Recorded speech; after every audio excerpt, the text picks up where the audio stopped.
You're listening to WRFG.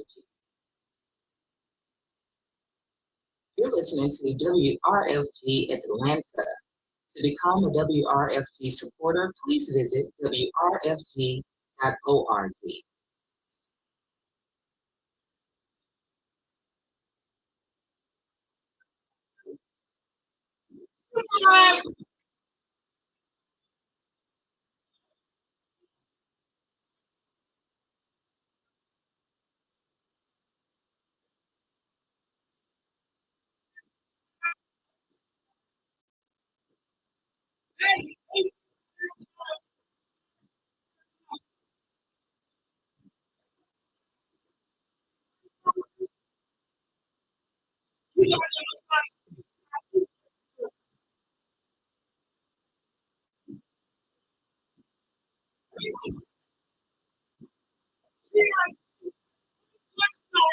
Out all the cocaine in Peru.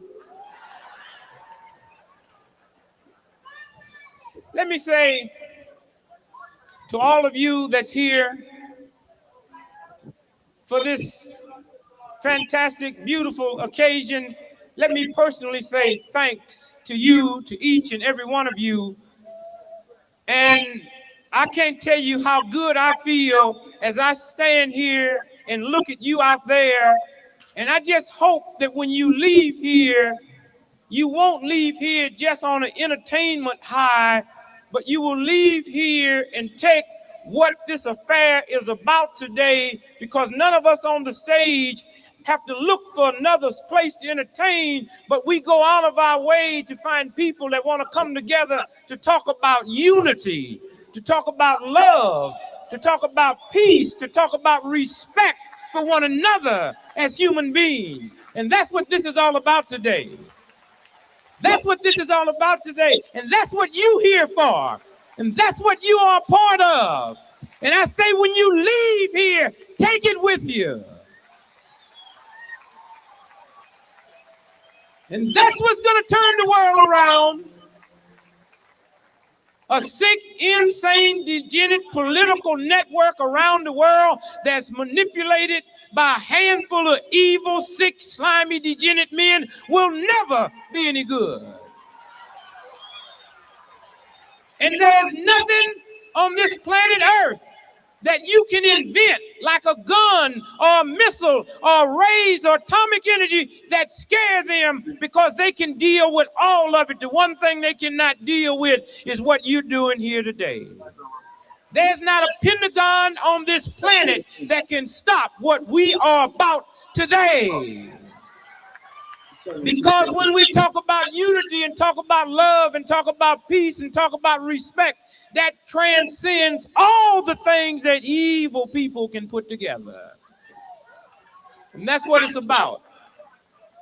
It's about South Africa, but South Africa, to you, should start right here within your own self. We must work. First, we got to admit that we racist. First, we got to admit that we sexist. First, we got to admit that we don't give a damn about poor people and sick people and minority people. Once we start admitting that, then we can start changing it.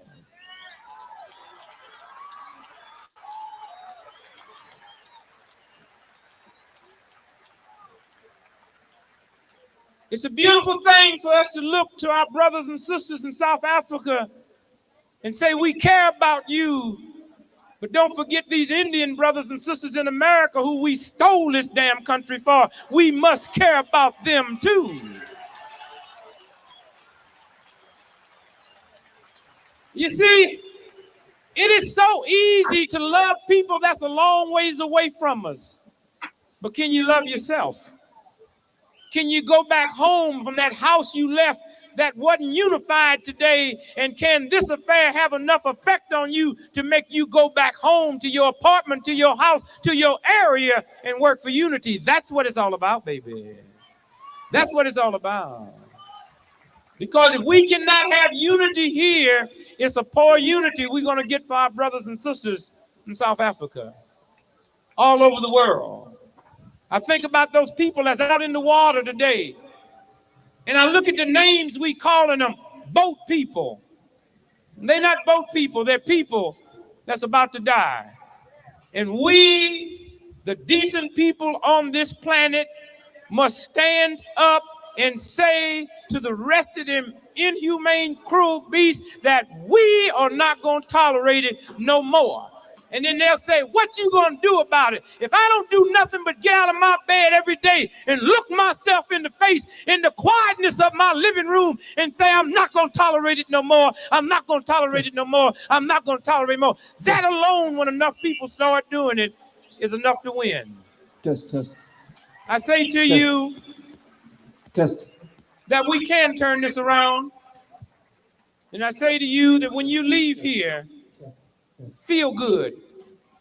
To know that we're saying to the whole world that help is on the way, that we are concerned about you. And I say to all of these entertainers that gave up their time to be here, it's about more than just entertaining you. When we come and see what you're doing, you do something for us. And I thank you. And I thank you. And to all of the people with the Haymarket concert that worked and gave the energy and the love to put this together, we thank you.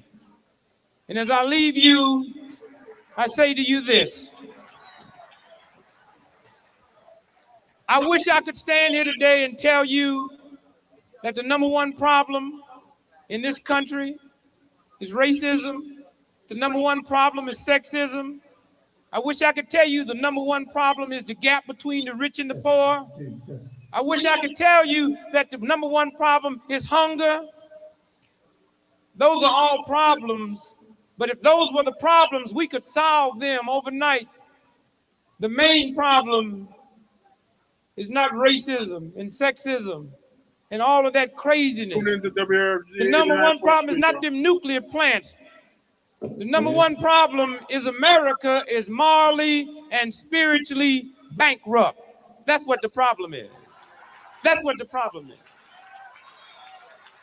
And it is our job to say to America in no uncertain terms that we're going to turn this country around. And what goes on over there in South Africa, there's no other group or nations on this planet that's more responsible for that condition than the United States of America. And as I leave you, I take great pleasure in introducing a fantastic human being, a young man that understands racism, that understands poverty, that understands all of the hurts, and he did not let that defeat him. He moved because he understands that pain is just for a few minutes and joy is definitely for a lifetime. And he set out, not just in Jamaica, but to go the world over to share this joy and to share this love and to share this great respect and to share his religion, to share his spiritual power with the whole world. And we say to you, Brother Bob, we thank you. We thank you. We thank you. And now I give you none other than Brother Bob Marley and the Wailers, ladies and gentlemen.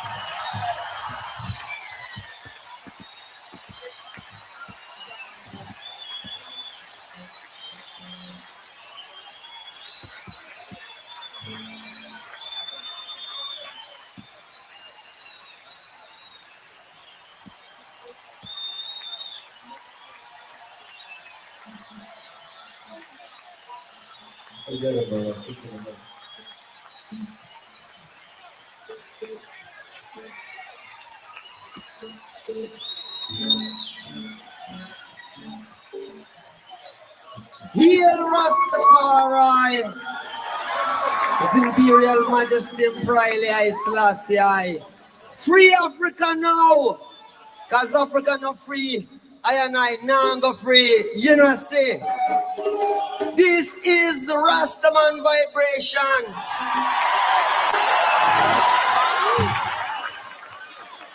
Woo!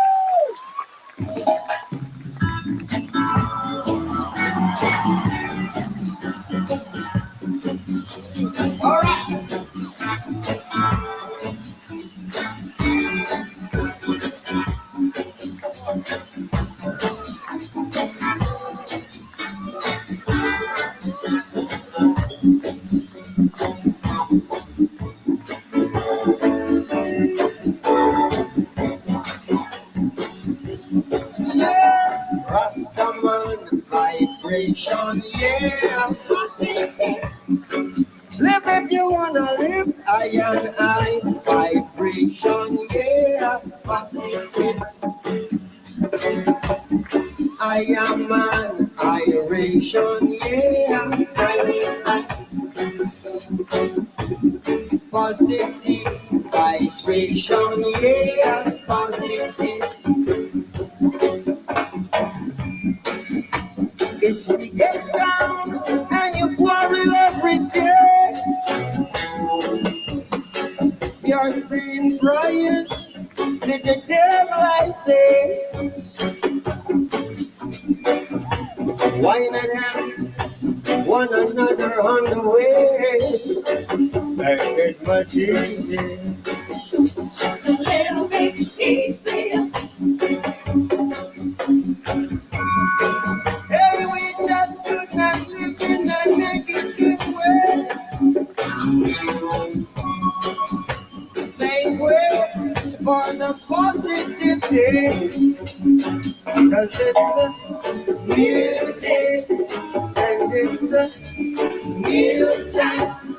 Yes, it's a new feeling. Said it's a new science. Oh, what a new day. Picking up. Are you picking up now? Picking up. Are you picking up now? Oh, shallow, shallow, protect us. Yeah. Shallow, shallow, protect us. Did you hear what I said? Shallow, protect us. Yeah. Rastaman vibration, yeah. Positive. Live if you wanna live, I and I vibration, yeah. Positive. I am an iration, yeah. Positive vibration, yeah. Positive.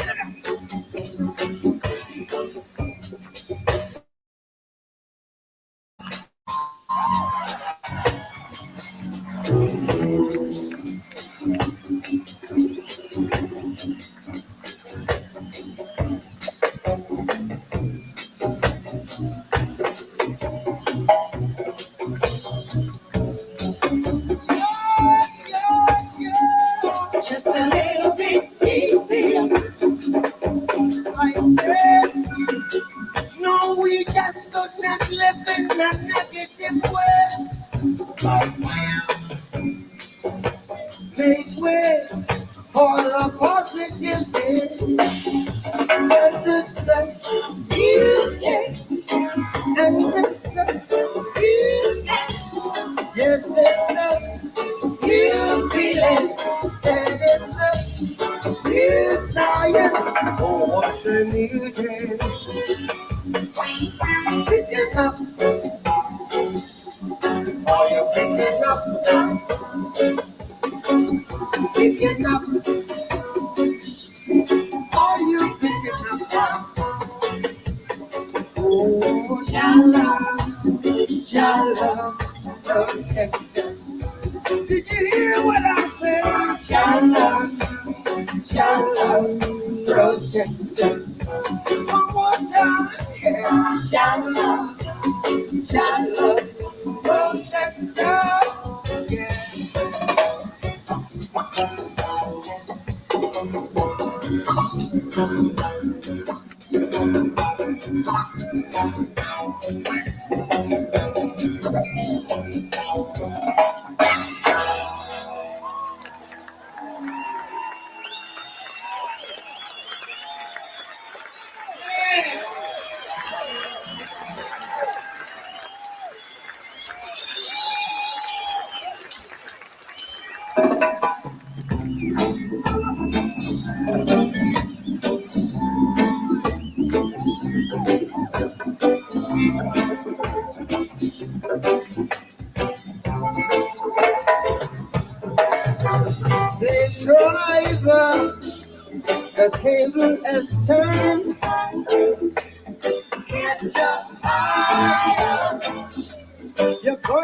get burned.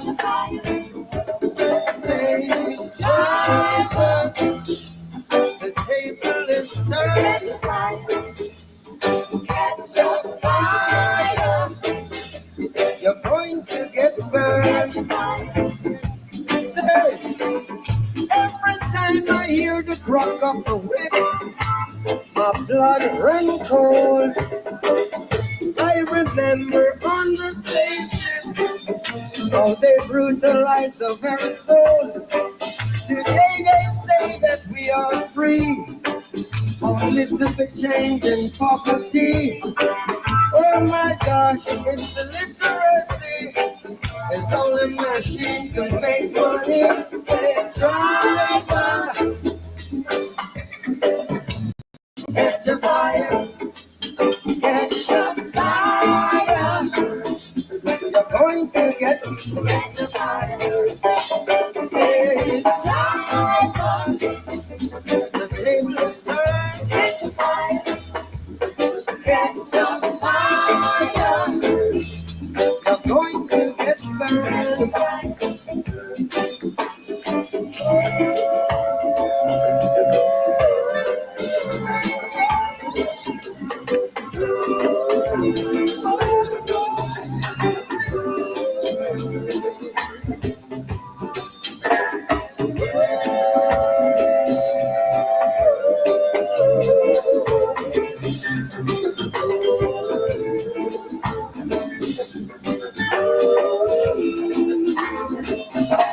I say, every time I hear the crack in the whip, my blood runs cold. I remember on the slave ship how they brutalize our very souls. Today they say that we are free, only to be changed in poverty. Oh my God, it's illiteracy. It's on the machine to make money.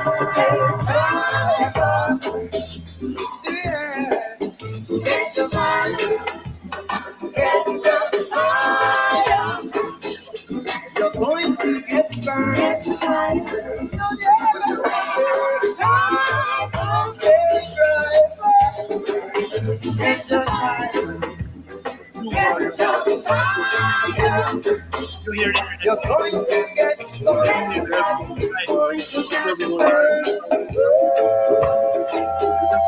I'll have to escalate you with here, but right now, once we went live, once we went live,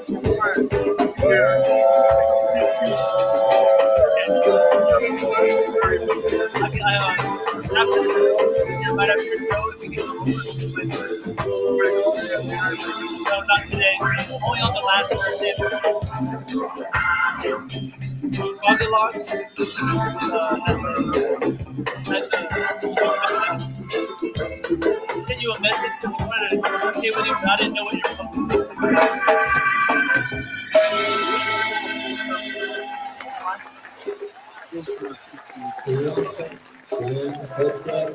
I think it's at the top of the hour. I think it's today. It's yeah, it's on the 16th. I'm gonna update it with the time. Okay, but it'll update on time. All right.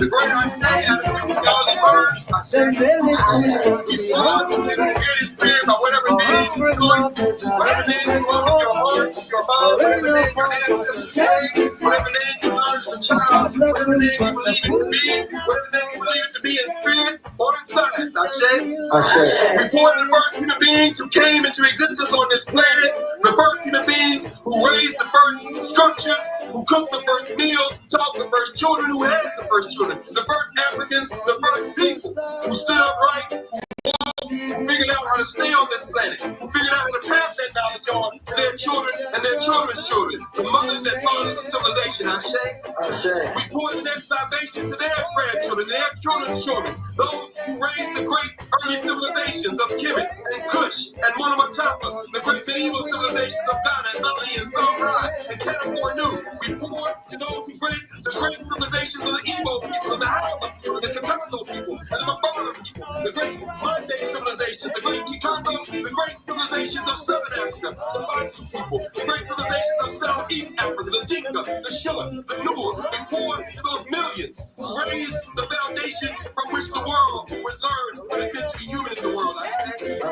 We pour to their children who were from the arrival on the shores of people they had never seen before, found themselves and marched overland, found themselves perishing by the millions before they were held on the holding cells and the open air pens on the coast of West Central, Southern, and East Africa. We pour to the ancestors who did not know as they were stripped of all clothing and simply denuded into boats, packaged like animals, and strolled their boats across the floor of the Atlantic and the Indian Ocean. We pour to them who in the last moment of Africa grabbed the sand and grabbed the dirt and put it in their mouth and understood that the only thing they might have to preserve their place in that continent was their memory of that place and their ability to pass it on to their children. We pour to them.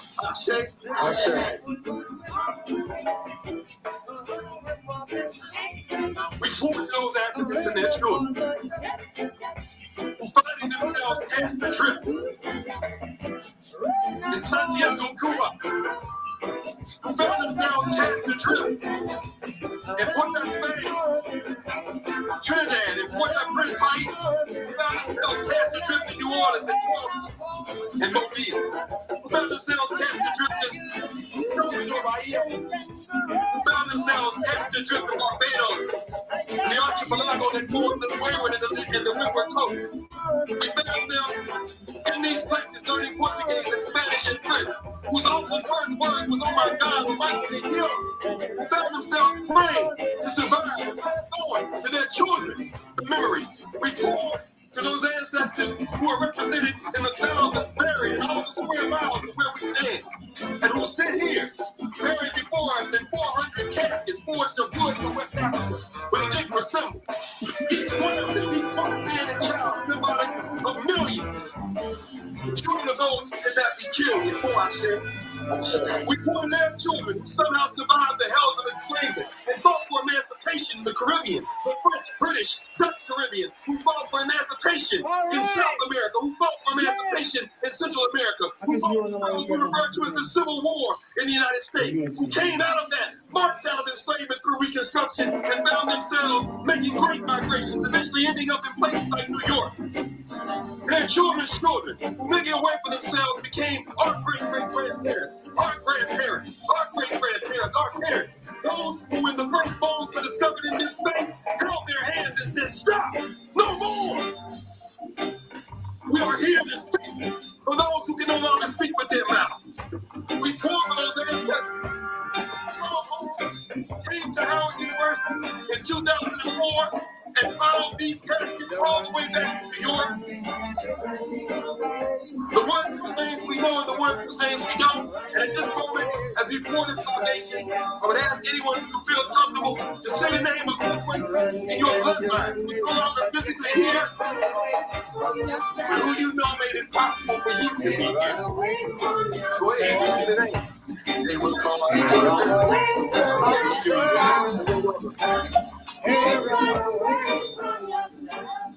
We pour to the name that we hold collective. Dr. Zumba in Brazil.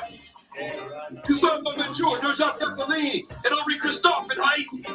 We pour to the great Avengers, Mandy of the Maroons of Jamaica. We pour to the great ancestors, Harriet Tubman, Sojourner Truth, Frederick Douglass. Say the names that you say. What are the names of the ancestors that you have come to hold in your heart and your mind, and you hope that you can do what they did for us, for your children and children's children? Let's say some of those famous names. Malcolm X, Ray, John Henry Clark, John Jackson, Jacob Carruthers. And finally, two final libations. We pour to those who make it possible for us to do what we do. We pour to these rangers who stand guardian over this sacred space. We pour to these Africans and these folks who have come from our university to stand, to to the administrators brought us here today to bear witness. This is not a libation, but an affirmation, because their hearts still beat, their tongues still speak, their minds still think, and their minds still wish the best for us. For all of those people who surrounded us on this journey today and made it possible for us to be here, we pour this affirmation of thanks. And finally, we pour to your children. Your children who one day stand on this stage and speak your name. You're running and you're running and you're running away. You're running and you're running and you're running away. You're running and you're running and you're running away. You're running and you're running, but you can't run away from yourself. You run away from yourself. You run away from yourself. You run away from yourself. You run away from yourself. You run away from yourself.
Something. You don't want nobody to know about. You must. As Burhan Selassie reminds us, Something is wrong. everyone thinks the burden is the heaviest. What you must have done, you must have done. And we can't run away from ourselves. Something is wrong. We tune into the Ancestral Rock and we coming in hot Why you can't find for this international celebration this afternoon. Birthday of Honorable Robert Nesta Marley, carrier of a great message throughout creation, throughout this world as we know it. February 6th. So we're there, and we must observe. We can't make the day pass and don't give respect. And we're going to pay homage to Bob in our own way, Brother Bob, Ancestor Bob Marley, in our own way this afternoon.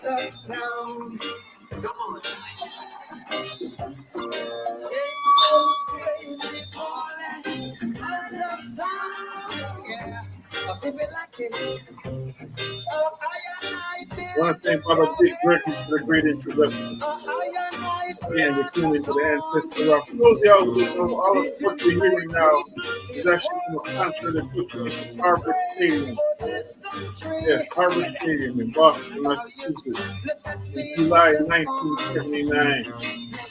And it was a concert that was a full fundraiser for African liberation movement in Southern Africa. We may get to play a little bit of the press conference later on that took place before this concert, where there were representatives of Zimbabwe Liberation Movement and people from the Pan-African Congress in South Africa and others. Harvard Stadium full up of people paying tangible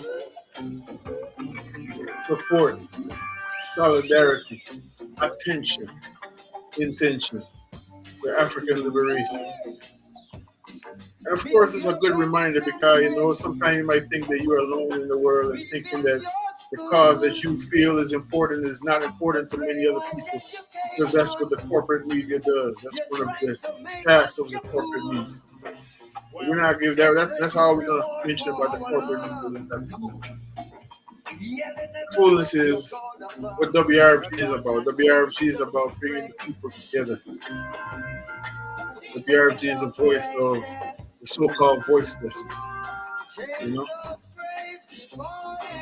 So we're here this afternoon to give thanks, and we got some special guests. I pray we're going to be able to link up a special guest on the phone line that's going to assist us with this. Storytelling going to bring us home, y'all. Stay tuned to yourself and check out the Tuff Gong Bob Marley. We give respect to the original Gong, Leonard Percival Howard, Gong Boom Boom Mirage. We also want to send a shout out to our brother who very much participated in our liberation movement through propagation of culture.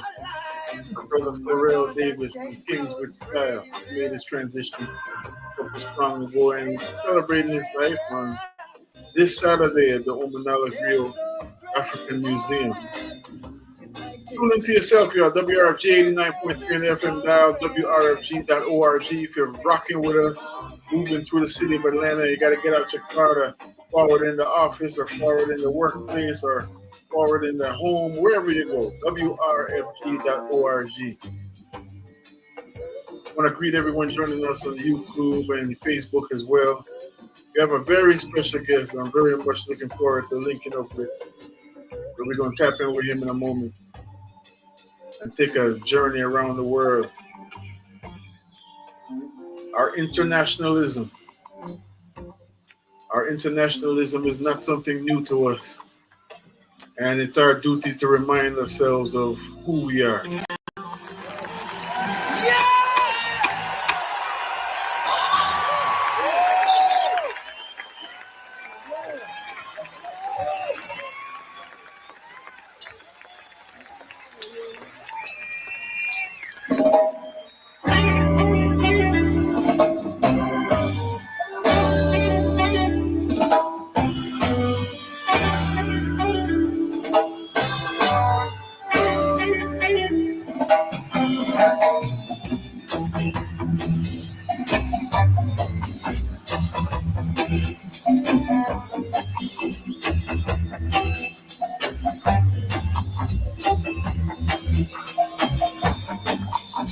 Rise, oh falling fighters, rise and take your stance again. Is he who fight and run away, live to fight another day. At the heathen back there, on the wall, at the heathen back there, on the wall, at the heathen back there, on the wall, at the heathen back there, on the wall. As a man, so shall he reap.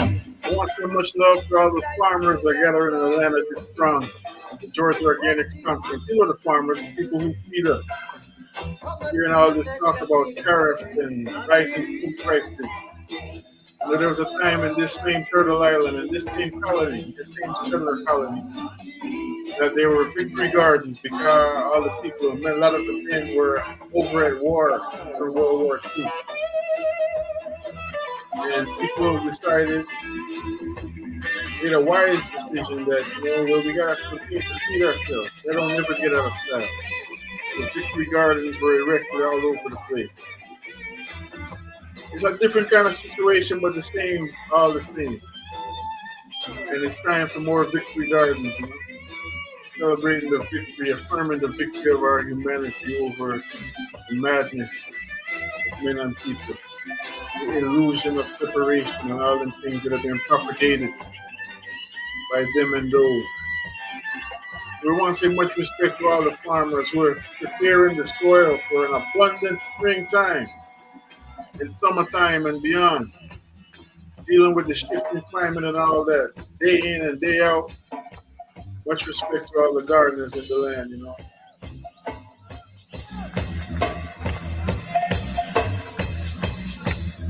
Tune into Bob Marley and the Wailers on what is his Earth Strong, Heavenly Earth Strong. Are you ready to jam? This is a jam for unity, one unity. So everybody, get yourself together right now. Come on. Hey! Hey! Hey! Come on, I can't hear you. Hey, man, that's it. All right. Hey, get yourself together.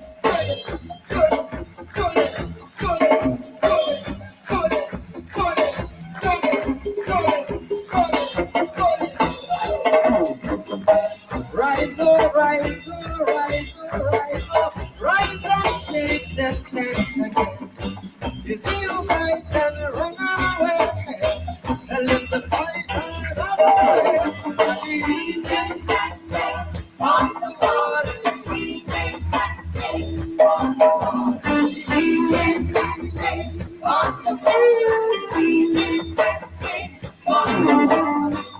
as a man socially read, and I know that the talking is cheap, but the act I provide is not of a sweet touch of victory.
Because until the philosophy which hold one race superior and another inferior is finally and permanently discredited and abandoned, war!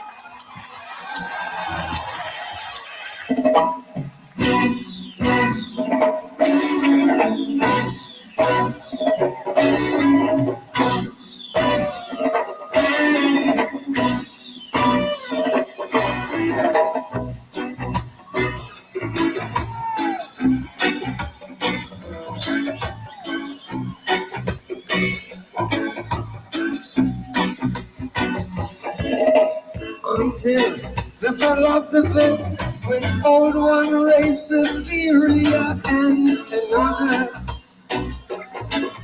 inferior is finally and permanently discredited and abandoned. Well, everywhere is war. It's war. And until there's no longer first class nor second class citizens of any nation, and until the color of a man's skin is of no more significance than the color of the size, you got to say war here. And until the basic human rights are equally guaranteed to all without regard to race, it's your war. But until that day, the dream of lasting peace, world citizenship, and the rule of international morality will remain like a fleeting illusion, be pursued, but never attained. Everywhere is war. It's war. War in the east, war in the west, war up north, war down south. Hey, it is war, war. Yes, it's rumors of war. And daunting, the hidden open on the regime that thought our brothers in Zimbabwe. In a Zimbabwe now, anywhere in Africa is finally and permanently. All over the world, man. You know, Bob Fest, big up the family from Bob Fest ATL. They hosted Muta Baruka here for the harvest party a couple of years ago, and he was making the point that, you know, he feels some kind of way that Bob Marley music is still relevant. Yeah. I want you to just sit with that for a minute. He said he feels some kind of way that Bob Marley music is still relevant. That in 2025, Bob Marley's music is so relevant, especially his music like he's singing right now. But until the philosophy that whole one race inferior and the other superior is finally and totally discredited and abandoned. Words of His Imperial Majesty Haile Selassie from a speech at United Nations in 1963. But his point was a point that I really felt in my heart. That's why I'm repeating it. It's like, you know, love songs and all that, we understand that they live forever. But why is it still relevant? Why is it not, after all these years, that you just got to go to you got to take your child to you know, maybe a museum and say, you know, it used to be a man named Bob Marley used to sing these songs. That's how rough the times were. That's how interesting and that's how challenging the time was, you know. But his whole point was that it's not the case yet because it's still relevant. And we can say, you know, Bob is a visionary and big him up, but I wonder if Bob Marley enjoyed the fact in his ancestral station that his music is still relevant, especially this music talking about uplifting the poor and bringing balance to the social reality of the world. You know what I mean? It's something to think about. Big up Mama Lydia Mana. A rising piece of art. When you teach a woman, one of our long-time supporters and teachers and nurturers in this community. She said one time, even on this program, you know, a prophecy that fulfills is a failed prophecy. Because the purpose of a prophecy is to give the people that receive it an opportunity to change gears, to shift their way. A prophecy is really a mercy. So when these prophecies fulfill is something it didn't mean it didn't really achieve its goal to remind you of reality and bring you out of the slumber. WRFG 89.3 on the FM dial, WRFG.org. We got a special guest with us, even though I don't see his camera on, but I'm gonna see what we can see about that so y'all can link up with him live and direct.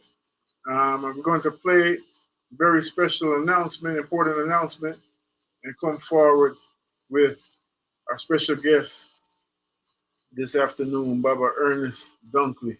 Some of y'all know him already through his work with WRFG, including his regular appearances on Just Peace with Heather Gray. And many of y'all have not met him yet, but you're going to meet him this afternoon. We're celebrating our internationalism, the internationalism of our journey, the internationalism of our movement, the internationalism of the world culture of solidarity and the propagation of all of that, you know, in real life. Y'all stay tuned to yourself. We'll be right forward.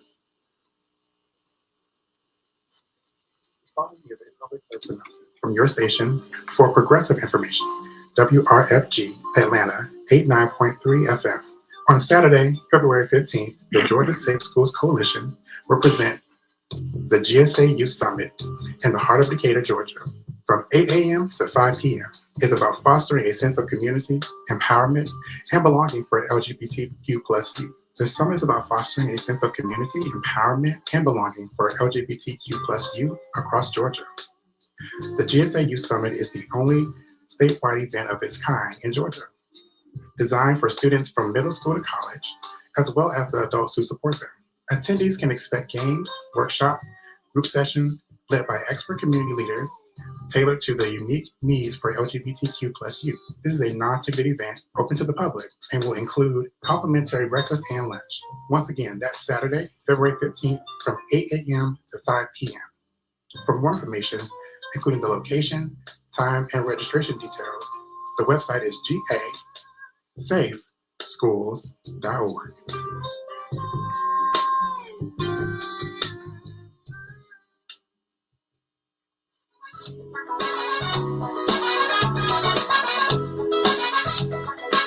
In the spring of 2020, in response to the COVID-19 pandemic, our board of directors decided to switch WRFG to pre-recorded programming to protect our airshifters, volunteers, and staff. WRFG, Atlanta's trusted source for progressive news and hand-picked quality music, is happy to announce our full return to live broadcasting. Starting on March 23rd, our airwaves will again be filled with the live voices, energy, and passion of your favorite WRFG airshifters broadcasting directly from our studios. This change will mark an exciting new milestone on our 50-year-plus history as we reaffirm our commitment to bringing you progressive news, critical community information, and expertly curated music. As we go live in 2025, we invite you to be part of this transformative moment by tuning in to 89.3 FM or listening to our worldwide stream at wrfg.org. Let's make 2025 a year to remember as we bring the heartbeat of our community back to live radio. WRFG Atlanta, progressive news, hand-picked quality music, coming to you live, now and in the future. You are here? Yes, make sure you know. We are live. We're live now. We're live in the broadcast booth. I'm greeting you from Little Five Points. I'm studios at Little Five Points, 1083 Austin Avenue. Again, we have a special guest with us. I'm going to make sure that we can hear him and he can hear us. In the meantime, as we mentioned before, we've been hearing from Bob Marley and the Wailers live in 1979, July the 21st, at the Amandla concert, which was held at Harvard Stadium. A concert as a direct fundraiser for liberation movements, military operations to free the land in various aspects, various spaces in Southern Africa, including Zimbabwe. And we know that in 1980, Bob Marley actually played in Zimbabwe the independence celebration. There's much to be said about that in terms of the Lancaster House Agreement and what Dr. John Henry Clark called flag independence, and we've seen this. There's much to be said about it because it's still something that is a reality in our lives all over the formerly colonized world. And we can say the neo-colonized world in many ways, and that's in the Caribbean and Africa and many other places, Regardless, what we want to focus on is the collective effort that existed then and exists now.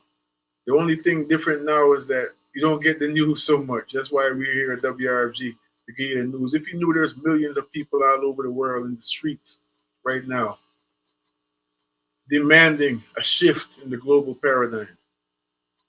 So we're going to take a little short listen to this press conference and come forward with our special guest, Baba Ernest Dunkley. See that Mr. Kangai from the Zimbabwe African National Union and Mr. Mkube from the Zimbabwe African People's Union and Mr. Makanda from the PAC and Mfundi Boda from the African National Congress, who were also originally part of this press conference, but were we're on stage because of the lateness of the time. And they're representatives from the liberation movement and can also answer your questions on developments in Southern Africa and how it relates to this concert. on it. Now, they're right here, 200 yards from the spot where we're standing. A black family was bricked and bombed out of their house by 40 white people that live there in the area. Now, this thing happens all the time in Boston, and we're sick and tired of it. And, you know, we can't even walk down the streets without people asking us to cut our hair or beat us up or something, you know. And now here's, you know, our good festival of unity here. We got people from Roxbury, we got people from all over together, black and white, Chinese, Indian. Now the prophecy come down, you know, the red, black, yellow, white, you know, we're together, we want the light. And we want to know, like, can we move out and take it, you know, is it time, you know, we've been tired of being under for so long, can we move up? I don't know, when you walk down the street the other day, anybody hit you? They tried. Well, then you can't move yet. How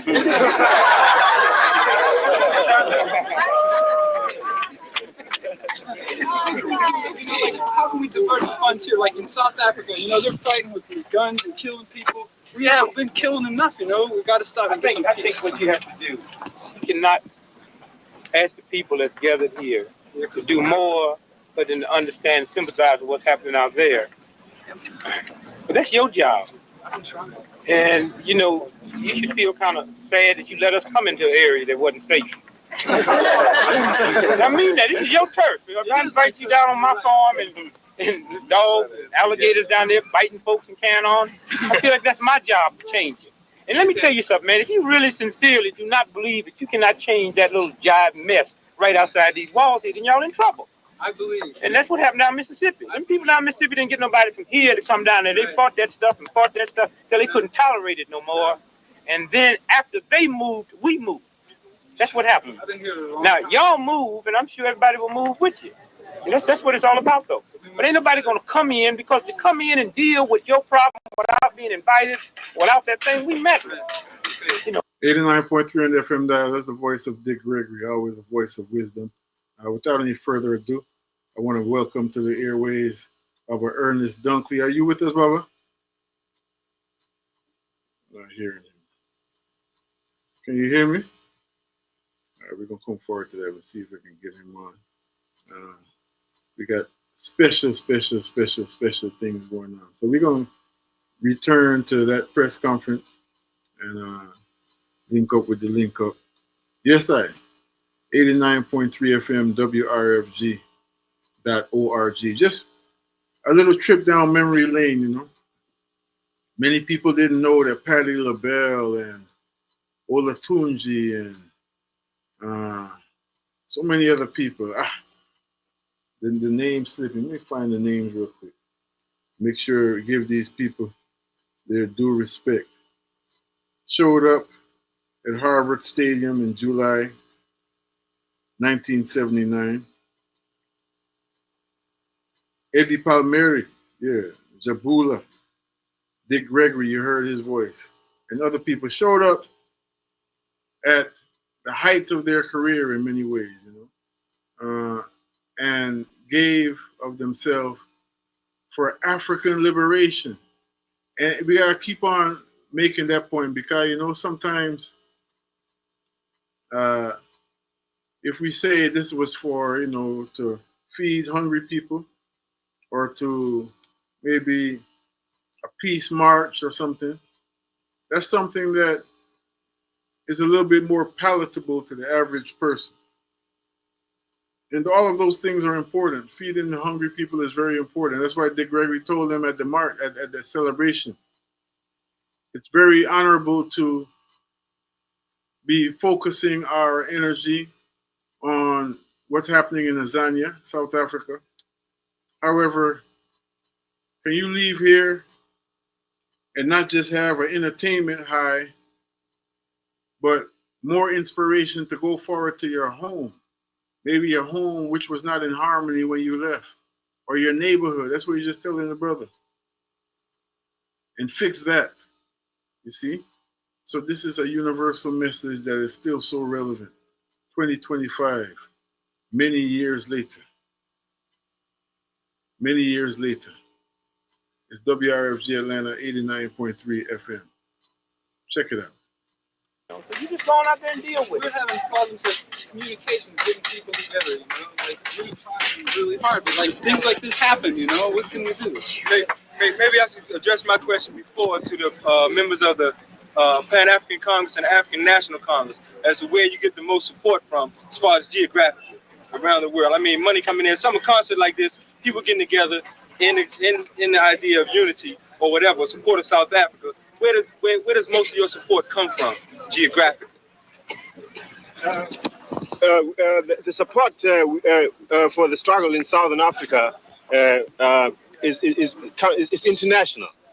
It comes from the progressive socialist countries, where we have a great deal of support, and it comes socialist countries, the Soviet Union, Czechoslovakia, and Cuba, and Vietnam. It also comes from the Western countries, where we've got fraternal organizations supporting our struggle, the anti-apartheid struggles in the United Kingdom, Western Europe, and now we find that our struggle is growing up a lot in this country, and the reason that perhaps that our struggle is really picking up in other places because we had a greater presence in other parts of the world before we really came in here, and we are finding that we are really growing. Our struggle is really growing in this country. Does the place where you get support from geographically, like Russia, United States, is that in any way intimidating which way the change, if any change, to take place in South Africa? Which way the change is going to go? I mean, politically. I mean, no, brother.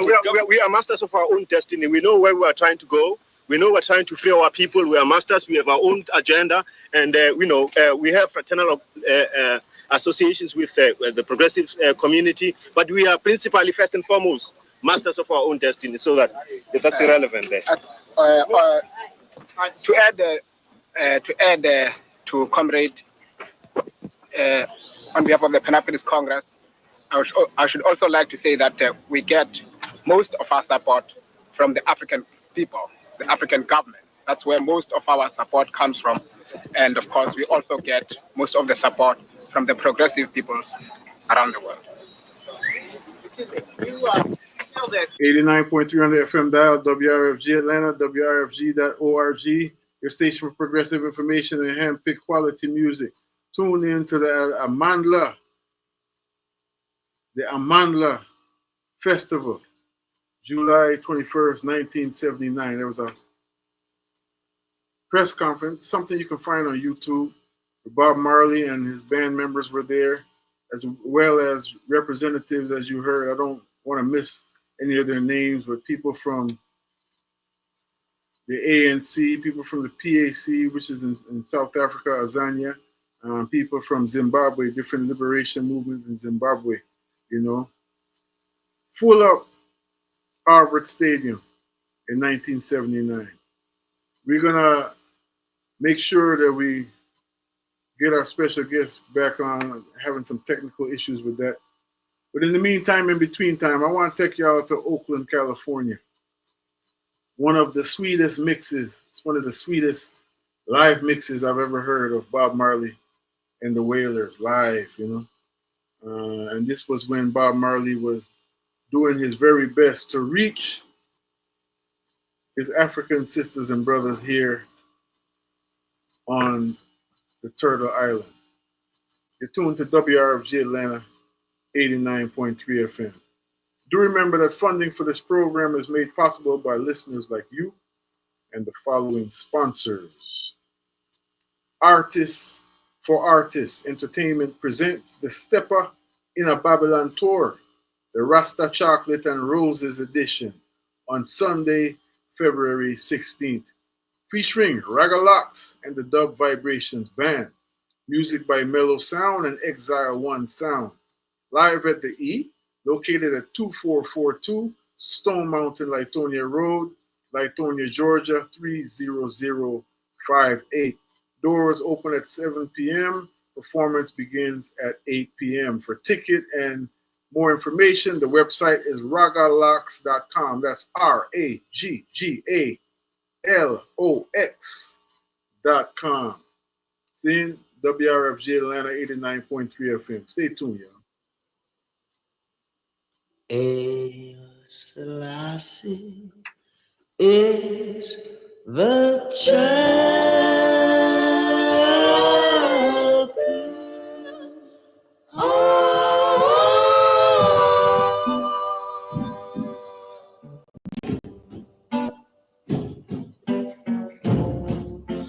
Power of the Trinity. We got our guests. Got him linked up. Get ready to take a journey. Looking forward to that. Build your mind on this direction.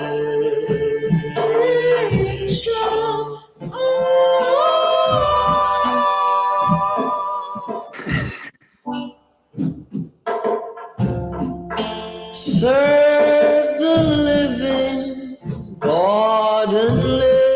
89.3. I don't want to waste no time because it's the time when we get to sit at the feet of our elders. I don't have his bio in front of me, so I'm just going to introduce him from my heart as someone whose acquaintance I've had the honor of having for several years now through Baba Rashid Nuri. I met him at Truly Living Well.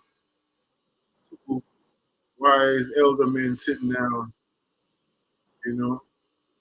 I won't say shooting the breeze. They was talking real stuff, but you know, that's just a figure of speech. I later got to find out a little bit more about his journey, and again, as I said, somebody you can commune with as well. I don't know if it's a regular thing. We'll ask him about that on Just Peace. You know, he's often on there. And one distinct thing about him that you will still hear about is this voice of thunder. You know, the great Prince Farai, one of the great reggae DJs of all time, have this voice. You know, I was listening. I was riding with my father earlier today, and his hero is Paul Robeson, another one of them voices of thunder. A really resonant voice. So it's an honor to welcome to the studio. He's a healer. He's a priest. He's a journalist, filmmaker. You could definitely say in many ways. I don't like to use those terms a lot because they seem to be cliche. We use them with a meaningful connotation. A Renaissance man, an African Renaissance man. Baba Ernest Dunkley is joining us live from somewhere in the world, and we're grateful to have him with us this afternoon. Baba Ernest, Oh yes, and I'm honored to be amongst us. Yes, indeed. As it were. Yes, thank you. Us is a wonderful feeling. Yes. Yes, sir. And an opportunity to still be us. You don't miss the water till the well runs dry. You know, you think it's always there. And as you were speaking about the international, maybe I should give you a little history, a little of my history. Please Okay, do. so I went into the Air Force right after high school as a photographic technician, and I saw a lot there. I went to Tokyo, and it totally opened up my mind to the world. Japan was amazing, and still is amazing. What goes on in Japan, very little of it ever comes out to America. Maybe one or two items, but inside of Japan, there are just so many inventions and concepts. Anyway, so that was an eye opener. And I actually went there because my father was a merchant seaman. And that's how I was introduced to the world, because I would be following him through the world on knowing what ship he was on. I had gotten the globe and maps, and I would follow his ship around the world. And then when he would come home, we would talk about the places he'd been and the things he had seen. And after a while, he told me, he says, look, he says, schools are wonderful, You get the, you reading and writing is very important. Science, he says, but and books, very important. Research, but the most important education you might get is to go there and see it for yourself, touch it for yourself, and understand it for yourself. And I have to say that Japan turned my life around. And I wouldn't have been turned around like that so abruptly, so sharply. Japan had opened me up to the fact that there was better things than America for treating black people, where black people could get ahead and excel very well. And I was received very well in Japan. And they were more ahead of our history than we are even today, because they're not under pressure. Well, they don't have things hidden from them as we do. And I had a Japanese friend, and we were sitting in a jazz coffee shop one afternoon and listening to, Coltrane and Miles and Diz, on over the speakers. And Shiki was his name, Takeo Shiki. And he was an artist, fantastic Japanese artist. And we were talking about some music, and then he said to me, "Oh, Ernest, you remember that piece of music that we heard at the concert last week? Sing me a line from that song." And I looked at him, and so I saw it in my head. I said, "Let me mess with him a little bit." So I said, "Takeo Shiki, do you really believe that all black people sing and dance?" And he says, "But of course they do. Of course you really do."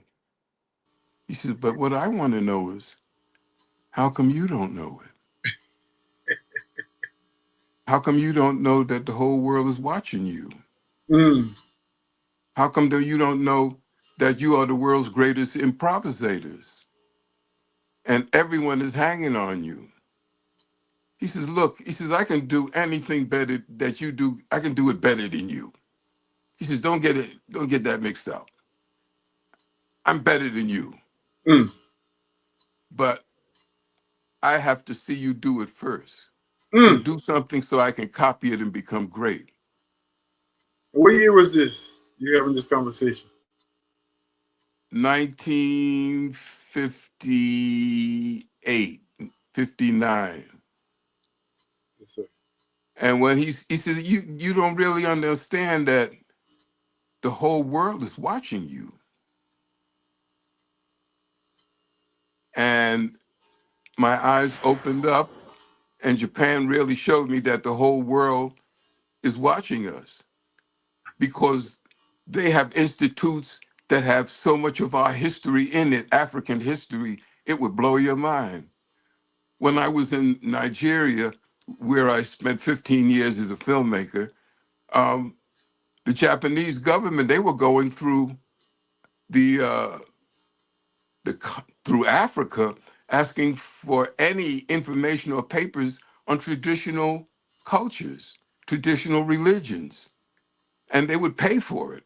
Any unprinted paper on the traditions they wanted.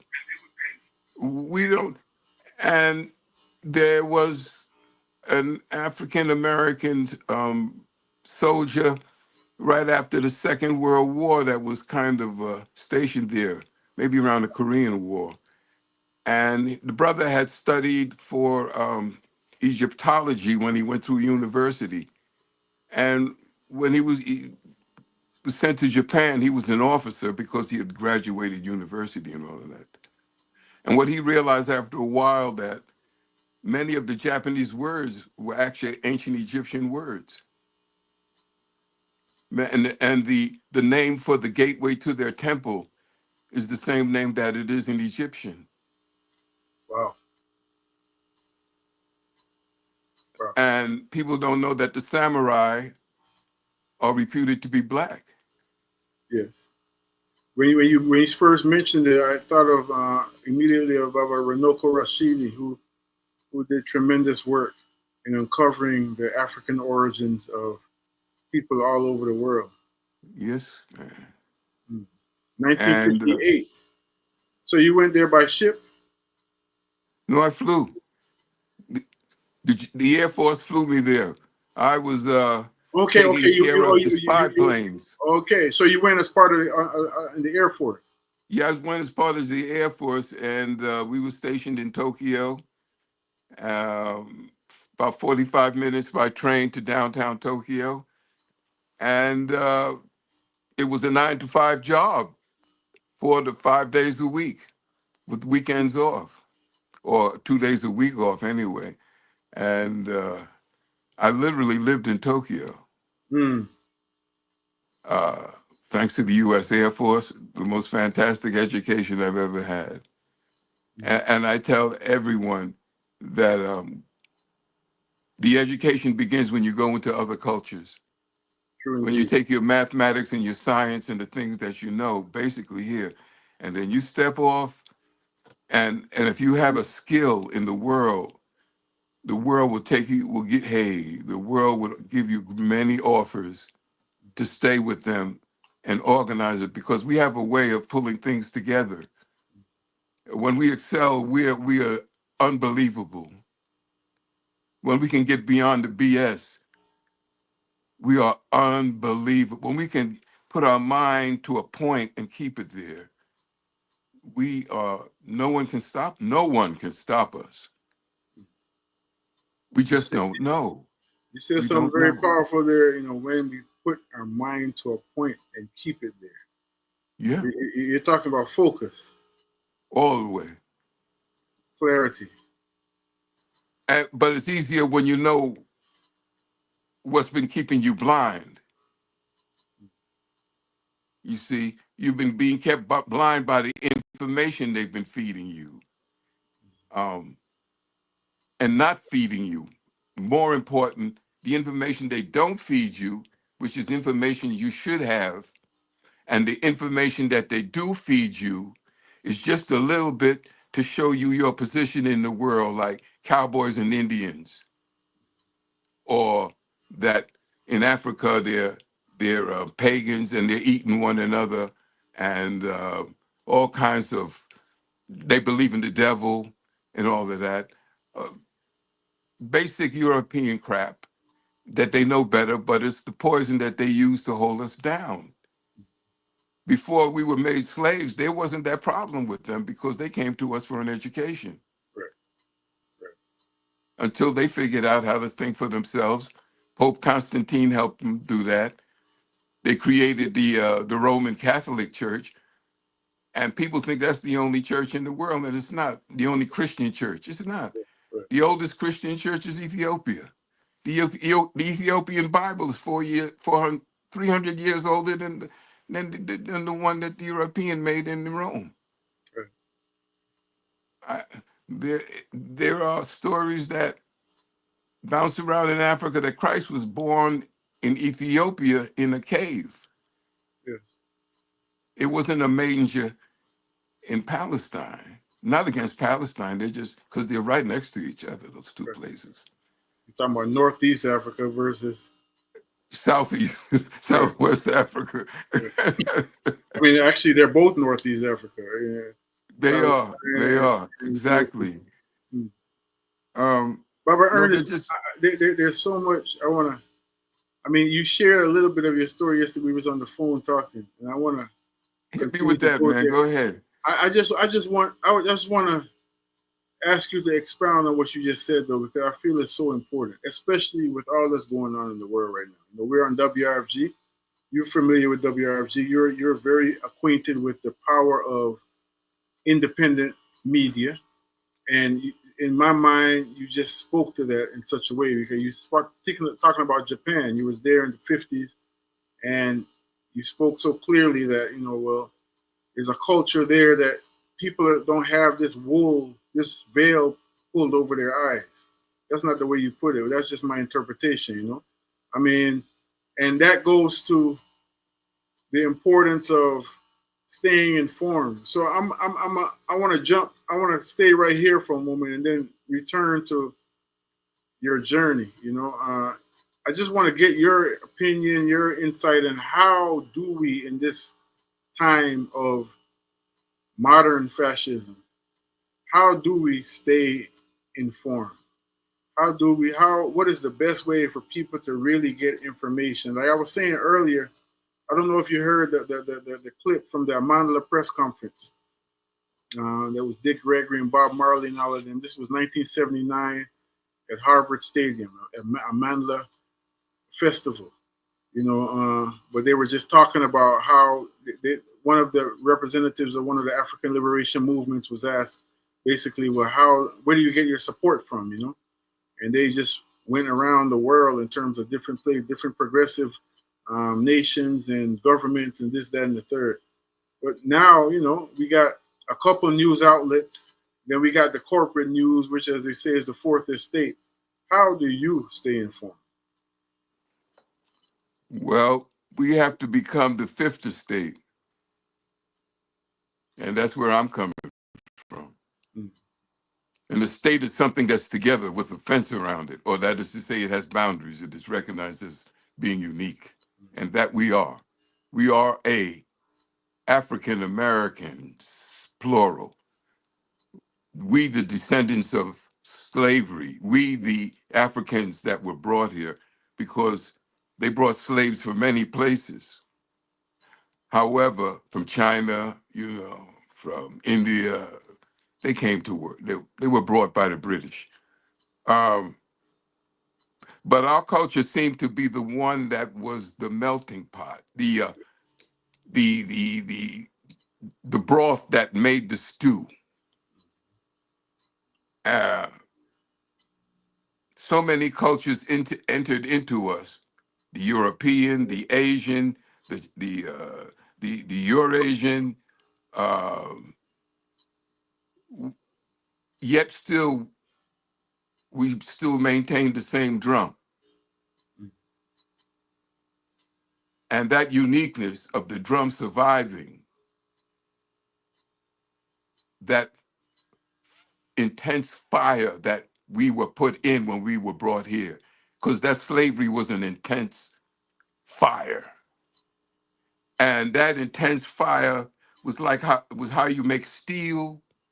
When you speak of Ogun, the Yoruba deity of iron, and the reason why they call him, say iron, is because it's really chemistry, the ability to change things. And that's what iron was. To make iron was, as you know, chemistry. So it's important that we have control totally of the education and information system. And we can do that now through the internet.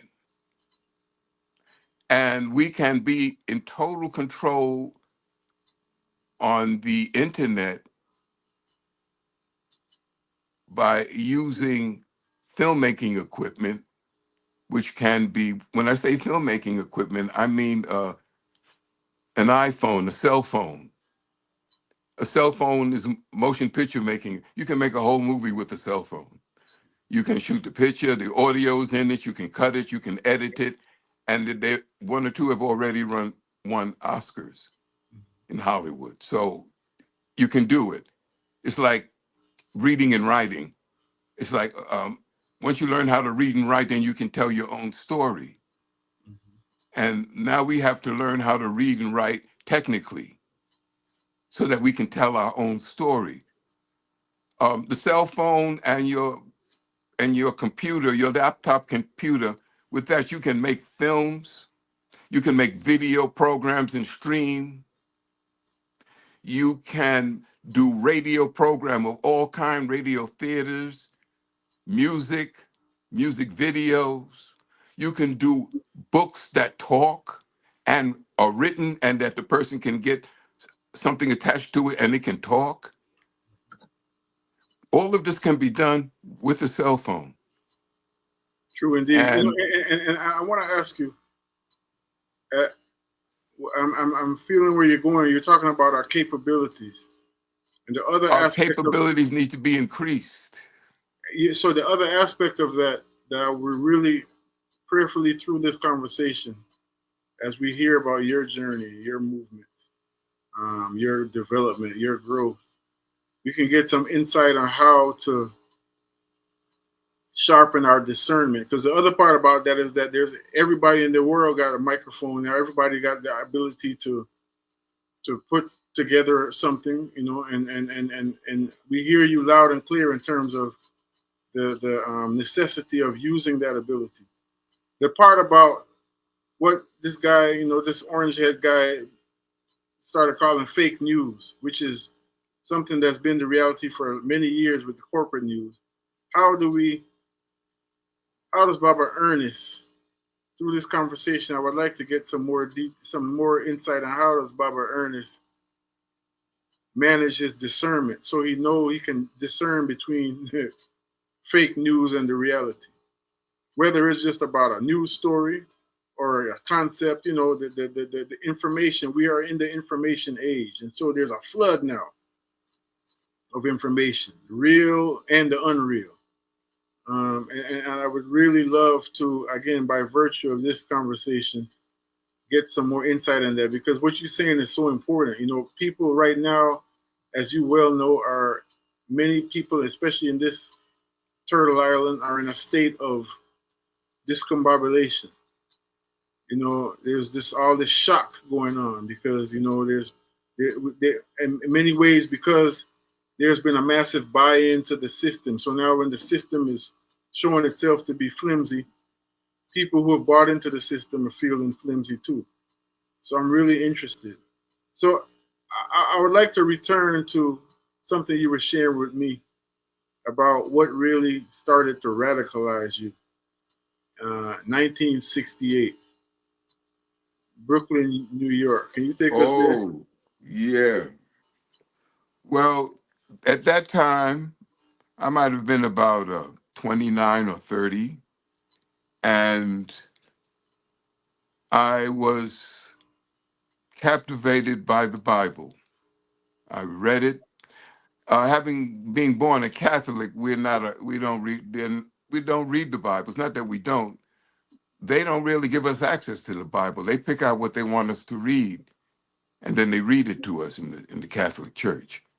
Wow. There are no Bibles in the pews for you to follow anything, which is to their benefit, believe me. So, I, having really been taken, I was literally born again. And I became a minister in the Church of God in Christ. Mm. And my ministry was concerned with the young people in the community of Bedford-Stuyvesant, Brooklyn, and teaching them things that I had brought back from the military, like the camera and how to make films and movies.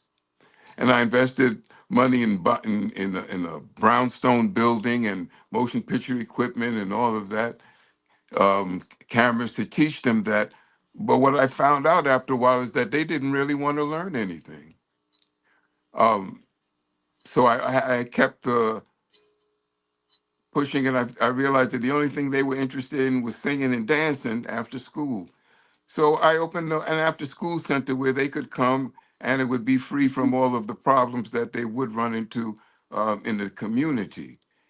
And that's when I realized that they really were more interested in what they were doing at that time. And just as that happened, Martin Luther King was assassinated. Mm. Okay, the day he was assassinated, I was at my home, which was about 15 minutes away from where he was, from downtown Brooklyn, Black Brooklyn, Fulton and Nostrand. Yes, yes. And I got a phone call from one of my photographic colleagues in Manhattan. He says, "Hey, Dunkley, there's a riot or something going on at the corner of Fulton and Nostrand right now." And I grabbed my camera and I jumped out the door and got right over there. I jumped on the subway at the corner, and it was 2 stops exactly. No, actually Yeah, one stop, two stops on that train. The reason why I say that is because riding the train, as we approached the station, I began to hear this roar, like that, just a roar, like a just couldn't figure out what it was. So the train stopped at Fulton and Nostrand and jumped off in the subway station, and the roar was louder. I said, well, what the heck is that? This is my neighborhood, and I've never heard that before. So I ran up the stairs, and as I ran up the stairs, the subway steps, heading for the entrance out into the street, into the light, I could hear the sound got louder and louder as I got to the stairway. And as I came up the stairs and burst into the sunlight, I was hit with this huge booming sound, and what it was about 100 guns going off at the same time. I mean, literally, what I came up and I was blinded by the light as I stepped out of the subway thing coming up from the hole in the ground. And the reason why I was blinded, it was like all of this shiny light coming up. And as I turned my head down, from the ground was shining gold. And there was this roar. And as I looked, and it was like smoke, and what I saw was, it was the police. And they were lined up in the middle of the street of Fulton Avenue. And they were each, they were standing back to back, each facing one side of the street, and they were firing into the buildings with their guns, with their pistols, just repeating firing. It wasn't like pow pow. It was bang bang bang bang bang bang bang bang, and they were just spraying the front of the building. And these buildings were, though there were shops downstairs, the 3 floors up were tenants, families, and they were shooting into the windows. And I'm standing there. The subway came up right in the middle of the police, like where their little headquarters was, like where all the wagons stopped. And it was on both sides of me, to the right and the left. It's like 2 football fields in length, one to the right and one to the left. That's how long the streets were. Those 2 streets were. And the police were lined up all the way to the end, and they were firing up into the buildings. And that roar was the constant shots became one huge roar. And Wow. the ground was gold because the casings from the bullets covered the ground like confetti, like gold snow. And I couldn't move, man. I couldn't move. I couldn't take a picture. All I wanted was a gun, and I didn't have a gun. And I turned around and walked back down the subway. And that was the day that changed me.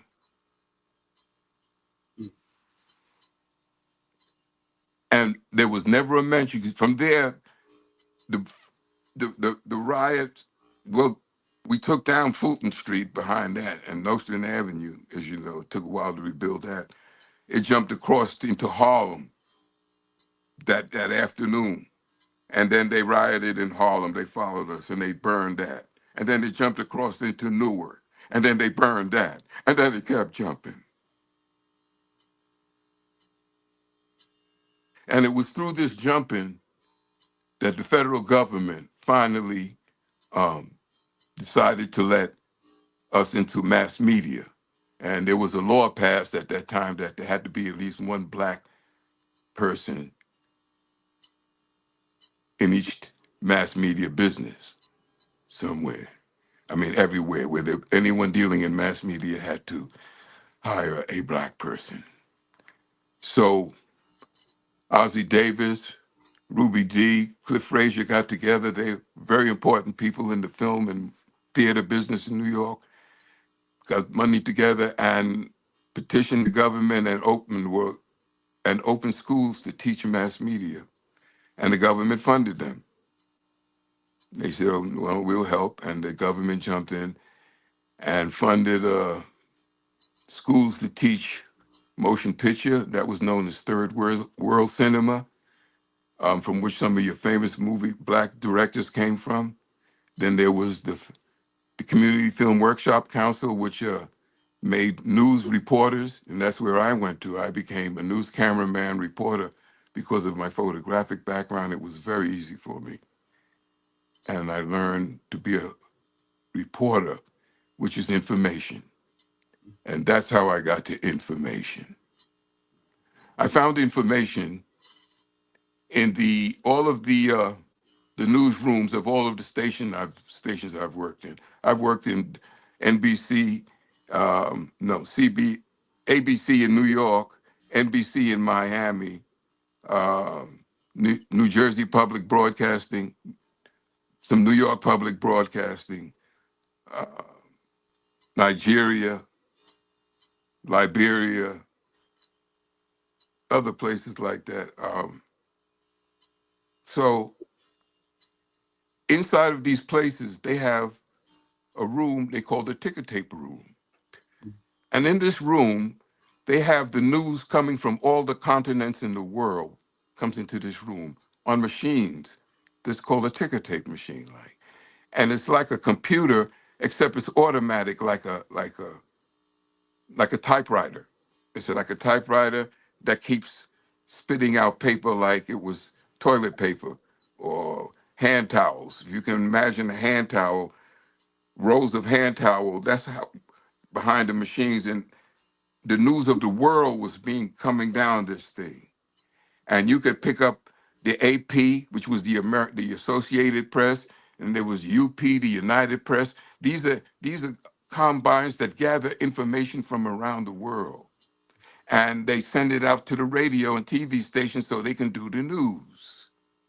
And they got them coming from England, from Asia, from China, all of this information from Japan, and it just spills out of these machines into bins and overflows it, and the floor is covered with news from the whole world.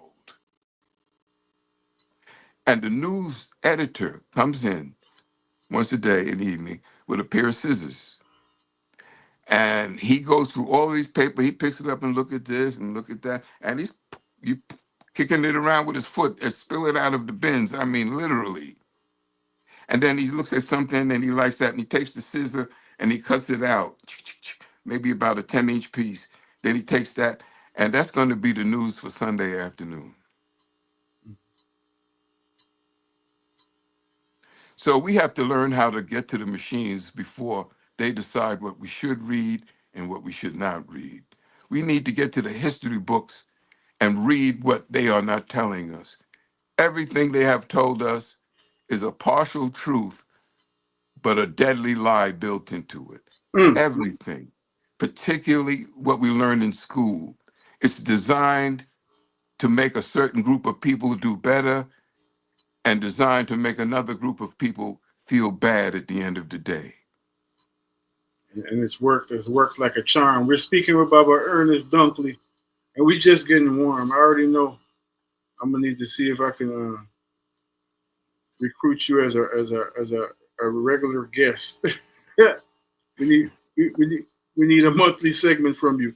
So after that transformative event, I mean, I dare not ask you how it changed your life forever.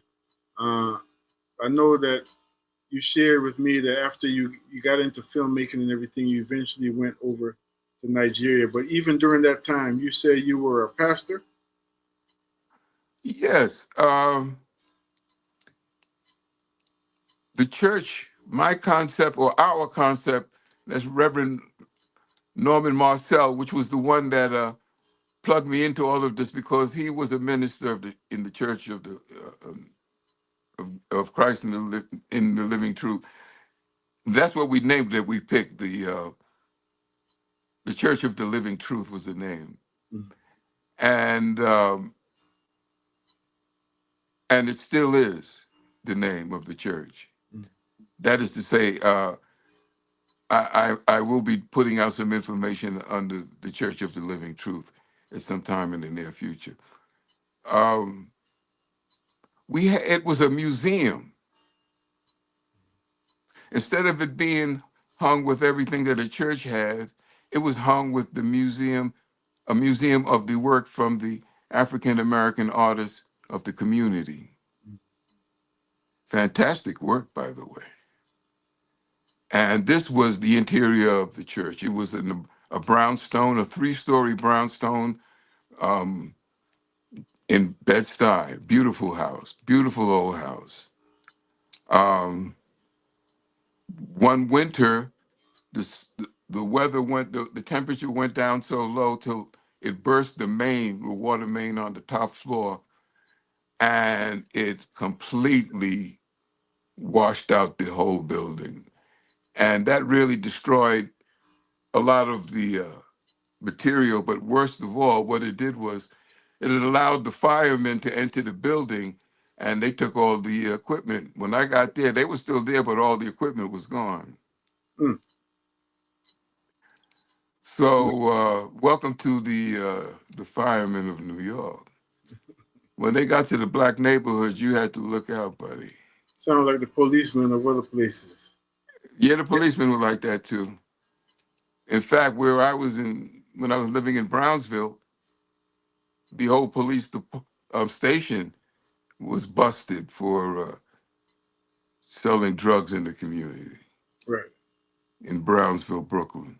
And people don't really understand that it was the CIA that brought in the dope into Harlem. When I grew up in Harlem, no one locked their doors.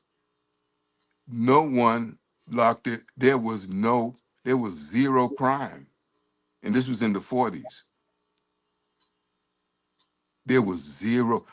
Crime came with the heroin. Now, there was heroin there before, but it was only used by artists like jazz musicians, painters.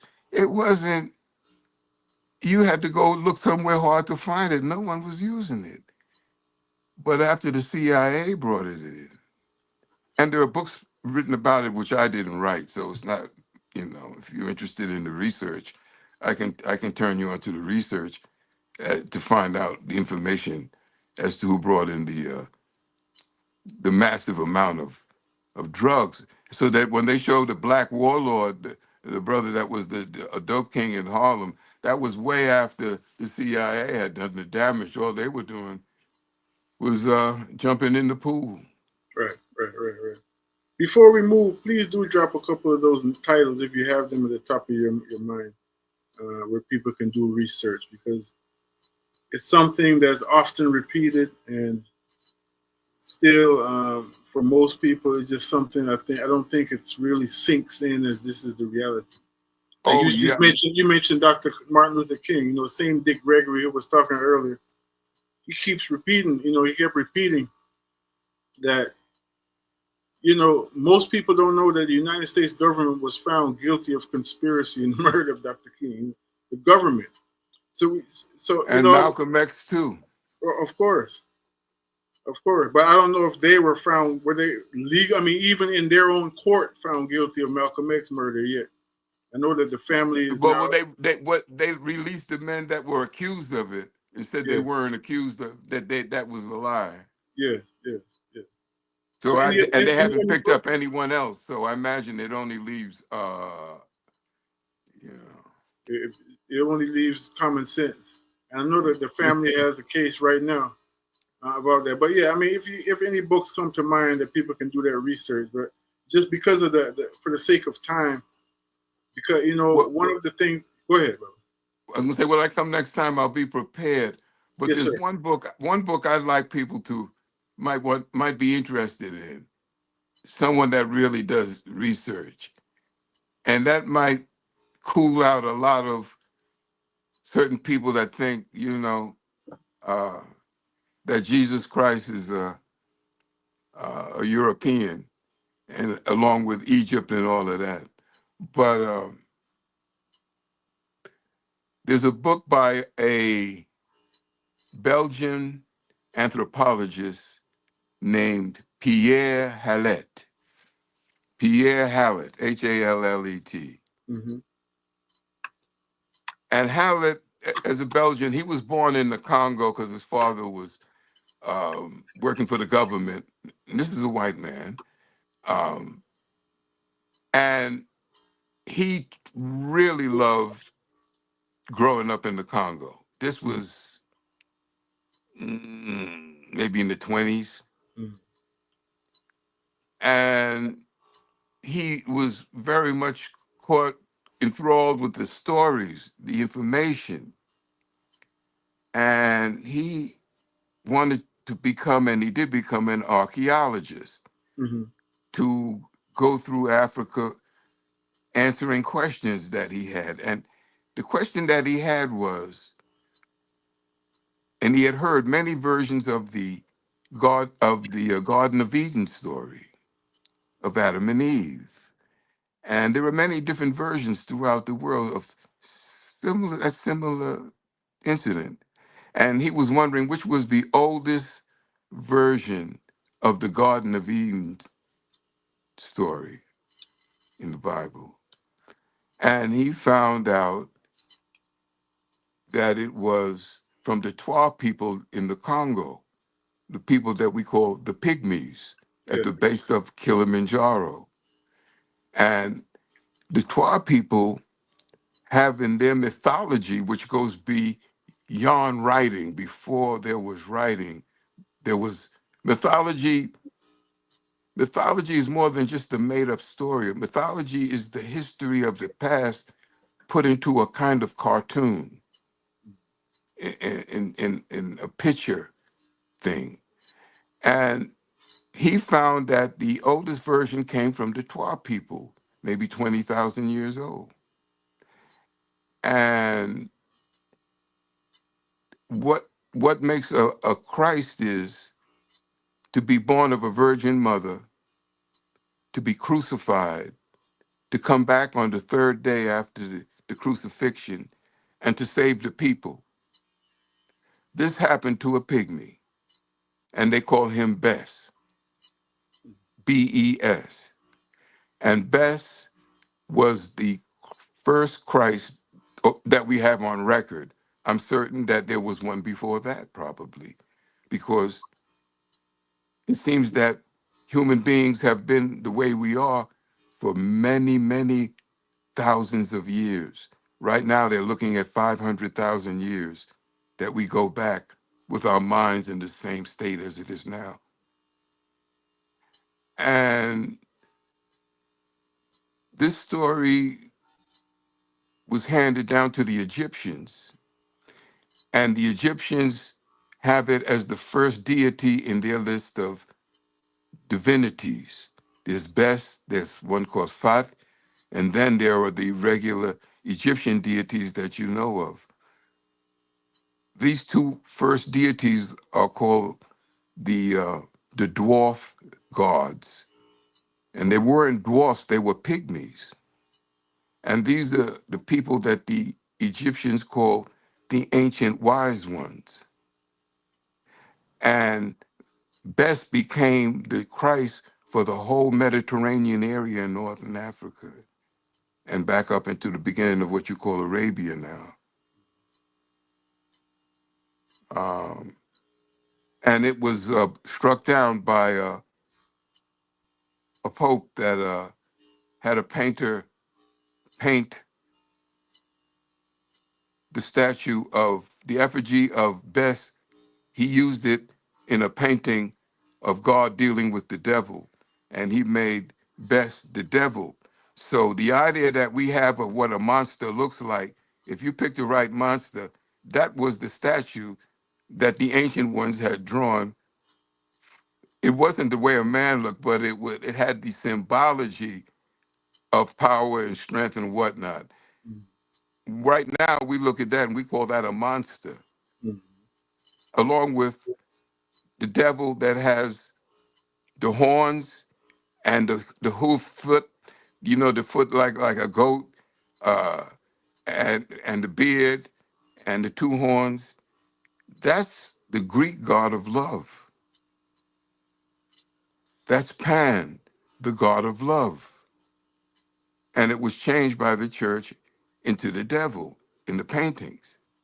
So this kind of shenanigans been going on a long time, because you know there's a movement afoot in Nigeria. I'm sure you're aware of, that It's called Eshu is not Satan, because there was an Anglican priest who was charged with translating the Bible into Yoruba. And when he got to this whole thing of Satan, he didn't find another name for it, where he called it Eshu. So what you're saying is that these shenanigans are thousands of years old in terms of the shifting of a narrative. That's right. For the sake of religious domination. That's right, which was to control the money. Because by controlling the religion, you can control the money. People will give it freely. They'll follow, like they did when they were told that Africans were pagans and worshiped the devil, and that it was their duty to go to Africa and take these people and make slaves of them and bring them to Jesus Christ, and then take their lands and their money and make slaves of them forever and ever. These were three doctrines of the Catholic Church by popes. And they are the reason that the kings came into Africa. They had legal rights given to them by the Pope to go and do this. So they didn't really, in their minds, they were not committing a sin, because the Pope told them their sin would be not to go there and make these people Catholics. And they did, and they made a lot of money. And the Pope made a lot of money out of it too. And the beat goes on, because the damage is done. Because there is no such thing as any African worshiping the devil. Never. We know who the devil is. There's got to be 1,000 different religions in Africa, in Black Africa. I mean, ways of looking at God. I know in Nigeria, there's 250 different languages. So let's say at least 600, 700. And these languages really make countries. People say a language. A language is a country. It's a vast amount of people to make a language. I mean, come on. I mean, like a dictionary. I mean, that's thousands of years of work putting together a language. So they have omitted a lot. What happens is that a worm is a delicious thing to eat. It's just pure meat. It's high protein. And if you happen to put a hook inside of it, a fish can't say no to it. The fish will jump on that worm. Every time. Every time. You're talking with Baba Ernest Dunkley. We definitely got to have you back. We got about 11 minutes left in the program, just as a sneak preview, because we were talking about internationalism today and the internationalism of our collective liberation journey, just even focusing on that. There's so many aspects of our internationalism, but I mean, it would make sense that liberation has a chamber in that reality too. It wasn't always about liberation. If we're looking at pre-colonial times, it was about trade. It was about the cultural trade winds and all that. So now here we are. So you left Brooklyn and eventually went to Africa. I mean, just for the public record, I'm just going to state a couple of things I'm interested in talking with you about next time we have you on. Even the whole transition, what was happening in your mind, and what did you start seeing different, if anything, differently from the time when you were raised as a Catholic to, going to Japan and having that experience, and then coming back to now you're a pastor in the Church of God in Christ, and then moving to Nigeria where you became initiated. I mean, that in itself is a whole movie sequel, in itself, just because I'm imagining, and I would like for you to correct me if I'm wrong or just expound on it, give me some clarity, that your mind, your perception of the world, just to put it simply, went through some shifts. Oh yeah. Just say that's the understatement of the year, right? All I can say is that I'm glad Trump got here in time. Say that again and tell me why you said that. I am so happy that Trump got here in time. This time that we live in, my brother, is volatile. Mm-hmm. It is changes happening in so many different ways, so many paradigms that were set up in the past are no longer holding tight. And this is the time for us to find out who we really are. We really are. If we are, first of all, I look at African Americans as all of us of the that suffered through that suffered through slavery. And we have moved the traditions just to begin with. What people call soul music, what people call, rock, rhythm and blues, that's church music. That's real God music, the way the white man let us play it. There is soul there. The beat is there. You can't listen to that music and your body not move and twitch. You can't listen to that music and you not either be uplifted or brought down. Someone's telling the truth about what's going on in them. It's either joy or it'll be pain. It'll be the blues. But it'll all be spirit. The difference between spiritual and religious is religion is an army. They tell you what to do. Spirituality is when you feel it and you can have the people around you feel it. That's spirituality. It's vibrating on an electronic level. You are really vibrating like an atom, a molecule. And people feel it. And that is the beauty of jazz. That is a universal tongue that the whole world is listening to.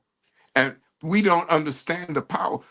When I went through the countries of Muslim heritage, hip hop. When I went through Spanish heritage, hip hop. French, hip hop. African, hip hop. Japanese, hip hop. Or jazz, jazz, jazz, jazz before the hip hop, because hip hop is just a version of jazz, a version of our spirituality brought by the new group that's coming through. Every new group that's coming through changes the music from ragtime to jazz, from jazz to bebop, from bebop to modern, from modern to rhythm and blues. We don't stop. And the world knows this. No one else in the world is doing this. No one has ever done this. Really. If you study your history, no one group's music has taken over the world like that. And when we act like clowns to our detriment, we're misusing the power. Indeed. Indeed. Yeah. 55 minutes after the hour. We got 5 minutes left in the program. And Baba Ernest, you got me on the edge of my feet, and we're just getting started because I already know that you just said it so poignantly, even in terms of how people's musical expression is a reflection of themselves. I know I can imagine that if your life was a song, and it is a song, there's that joy and that pain, and that all of these things procure wisdom, and so we get to be beneficiaries of this, just sitting at your feet. So that's a beautiful way of recycling energy. You know what I'm saying? It's the storytelling that's going to bring us home. You make my life worthwhile. That there's a reason, that I went through the things that I went through. sir. I realized that so many of the brothers that were with me and sisters that were with me are gone. I mean, 90% of them are gone. And this was all the information. And no one is still trying to reach for it. That's why it's imperative that we learn how to do our own mass media. You see, the hypnosis happens within the making of the media. It's like making a pie. And we got to make our own pies if we ought to be healthy. Indeed. Indeed. We got 2 minutes. We got 2 minutes left. I want to ask you, because we're celebrating Bob Marley's birthday today. Any thoughts, any reflections on Bob Marley? Straight no chaser. How did you experience Bob Marley? How have you experienced Bob Marley? A great minister. One of our greatest ministers. He surpassed all of the so-called, wannabes around here. A minister is someone that brings redemption to people, that brings upliftment to people, because they're already down. They've already been mistreated. He's never mistreated anyone. And he has the whole world. His other equal is Fela, a Nicola Kuti from Nigeria. The impression he has on Africa and Europe is like mind-bending. America's just catching up now that he's passed. But I saw them two as equal giants. Yes. It's funny because you mentioned those two, even again studying world revolutions in the modern time. It was very clearly documented that Bob Marley's music was a very big inspiration to the ZANU PF and other freedom fighters in Zimbabwe when they were fighting in the bush. Thomas Sankara credited Fela music for the inspiration to the revolution in Burkina Faso. And we're seeing those two countries, especially Burkina Faso, we're seeing that that's in the wire, right in our face again. That young man, Ibrahim Toure, and his compatriots, what they're doing, on a deep level, building on Sankara's legacy. So that music, that inspiration, that effect that the musical ministers, as you said, have, is nothing to overlook. It was the music that brought us together in Haiti. That's how voodoo started, Haitian voodoo. Haitian voodoo is not like voodoo from Africa. It's a new voodoo. It's a voodoo comprised of maybe 25 different tribes. The spirituality. And I won't call them tribes, I'll call them nations. We'll talk about it at another time. We're going to do that another time. Baba Ernest, thank you so much for joining us, and we want to make sure we have you back. Before you leave, the Pierre Halle, what is the name of that book that you mentioned? I'm going to write it in the chat for the viewers. It's called Pygmy Kitebu. Pygmy Kitebu. P-Y-G-M-Y.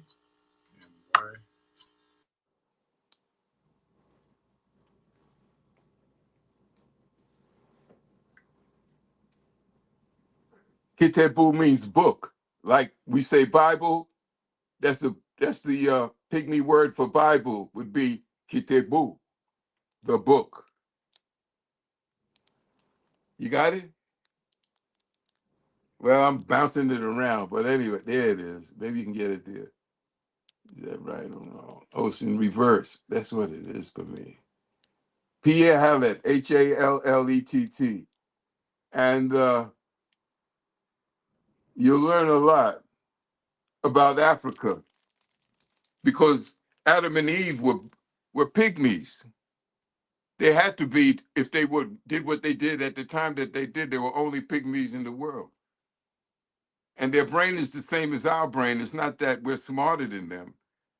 If anything, they may be smarter than us because they want to stay in the forest because they know we lead a poisonous life. When you learn the truth, which is what Ifa brings, in another way that religion doesn't bring it, it brings knowledge of the different traps that man can fall into and how to work your way around them. And the goal is good character, not money, not anything, but just good character. And we know that innately. We didn't have to be taught through the Roman Catholics' version of Christianity. We didn't need that. What they got us by telling us that voodoo was devil worship. It's a lie. It never has been, will never be. Sitting in the middle of voodoo is Jesus Christ and his mother Mary. They're the first prayers in voodoo as you pray to Eshu, Papa Legba. They don't know that. People don't know that. European does, but he won't tell you that because he wants you to think it's the devil worship, because you might come together like the Haitians did and make your own democracy.